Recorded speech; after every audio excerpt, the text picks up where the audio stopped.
Hey everyone, welcome to this video where I'm excited to share with you a list of what I believe are the top 10 highly underrated games. These are the games that, in my opinion, definitely deserved more attention than they received. Now before we dive into the list, I want to hear from you. How many of these games have you actually heard of? Drop a comment below and let's see how many hidden gems are already on your radar. The Quarry, this is one of the best horror games I have ever played. I love games like this and there should be more. The horror and the drama keep you at the edge of your seat while thinking to yourself, what if I did the other option?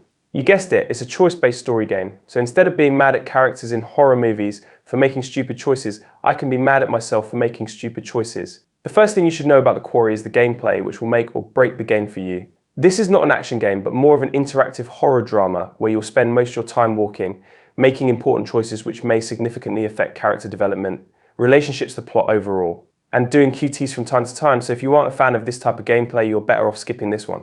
Now, if you've enjoyed other Supermassive Games titles in the past, including the Dark Pictures anthology, you'll find yourself right at home, as this is one of their best games so far in my opinion. The story is inspired by teen slasher movies, it's fun, enjoyable. If you've ever seen that type of films, you'll know to expect the obligatory cringe cheese that comes with dumb teenagers in horror movies, which is fine, and some might even consider that to be a plus. Mafia Definitive Edition, I can only say, a masterpiece. Amazing story. I didn't play the original Mafia. The only game from Mafia trilogy that I played is Mafia 2 a long time ago.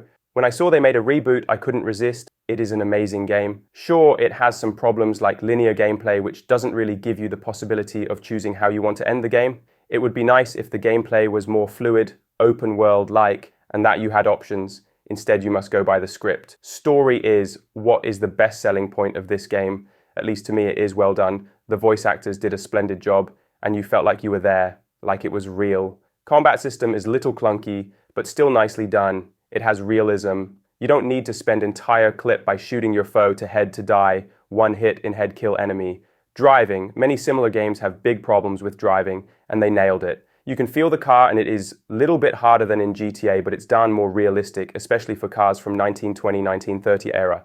You cannot expect fast acceleration on them, but they act as they should, especially when there is rain. Overall, fantastic game. It should be longer, more missions, side missions, but it is okay as it is. I hope one day that if Mafia 4 is done, it will be done properly, but still, I am glad I played it. Do I recommend Mafia Definitive Edition? Yes. If you play the original, you will not be disappointed by the reboot version. A Plague Tale. Well, is it only me who thinks this game is kind of underrated? I played this game long ago, but never came across anyone talk about it online.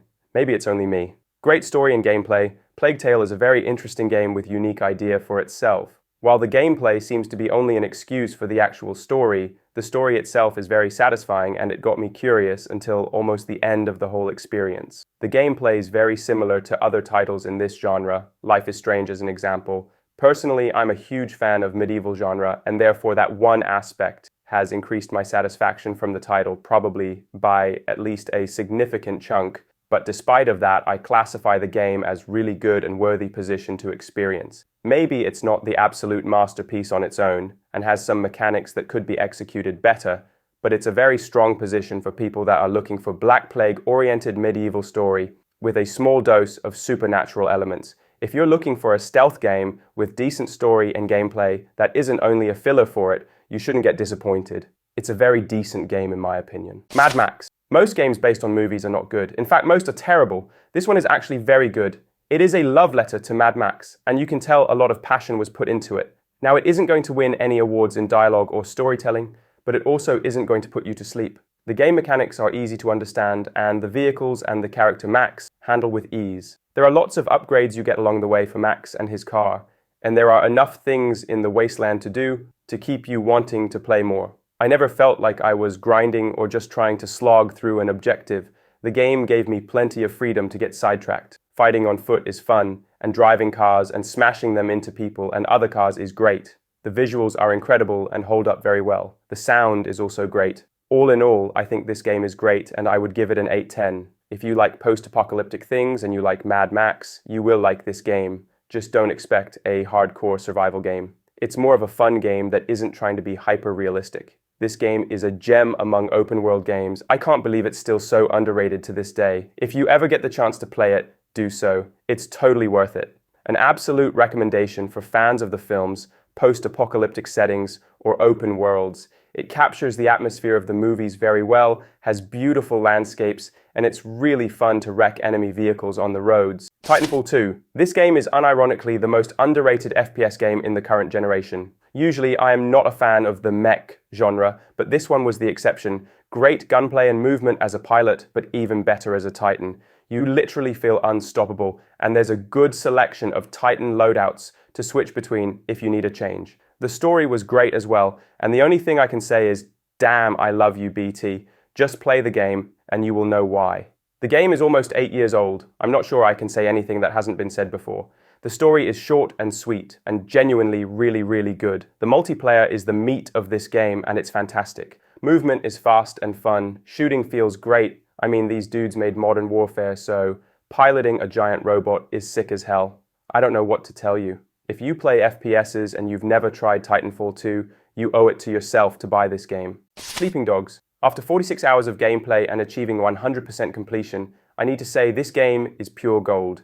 Even though people say it's like Grand Theft Auto, so that's why this game is just a boring copy, they think. This game doesn't need to be a Grand Theft Auto killer to be fun and exciting to play. The story of the game is wonderful and so exciting and intense to watch, with many storyline twists and turns. The game focuses on the Chinese open-world place called Hong Kong, based on the real-life city of China. The driving system of the game is satisfactory. Cars, motorbikes, and boats. Nothing special, but nothing too lame. What makes the game unique is its fighting system. It's easy to learn and fun to do. The story and the game itself use more fighting than guns, and I think it's a good choice because it's a different approach when compared to other games. Of course, the game uses melee and firearms, not very many of them, in my opinion, but it's understandable because of the fighting system of the game. Graphics are beautiful, especially when you download the free high-resolution graphics from the Steam store. It makes the game even more beautiful. The game contains side quests, collectibles, and mini-games. There are vehicle stores, clothes stores, food markets, parkour tracks, and even karaoke bars. I would say, just go for it. Days Gone is criminally underrated.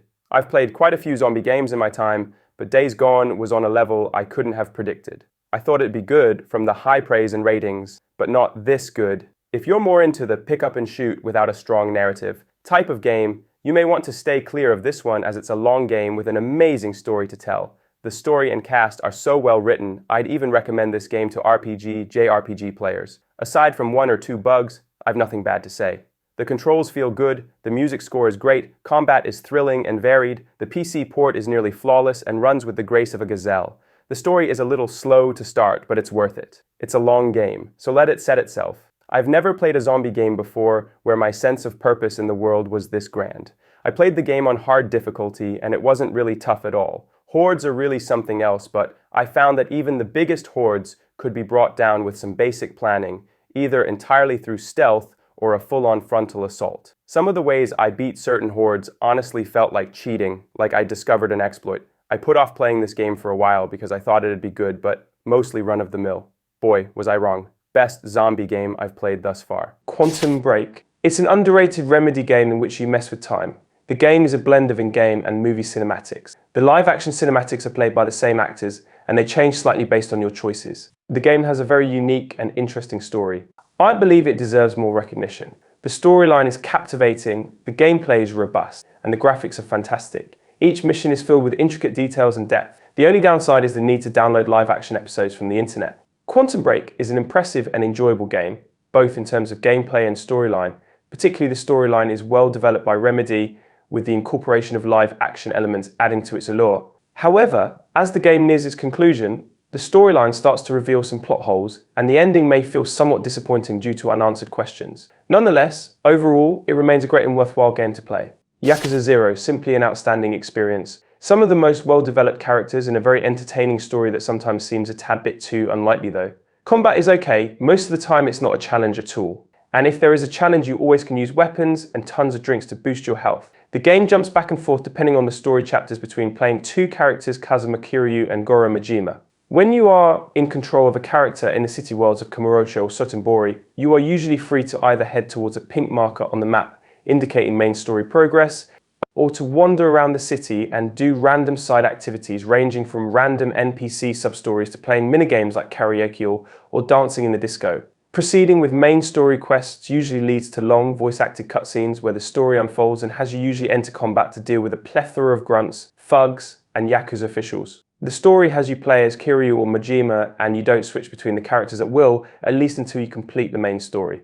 Both of their arcs are important to the overall plot though, and each of them has completely different battle styles and distinct combat maneuvers. As Dusk Falls, I have to say, as someone who doesn't really enjoy visual novel type games, I absolutely loved the time I had with this. I really enjoyed the stylistic way it was developed with the visual novel 2D characters against a perfectly realised 3D backdrop. You get the sense that the company had the ability to make the game a full 3D experience if they wanted to, but that wasn't what they were going for, and honestly I'd really enjoy seeing more games done this way. It felt like a Detroit Become Human type game but done in the style of a visual novel. Artistic style aside, I really enjoyed the story and the characters.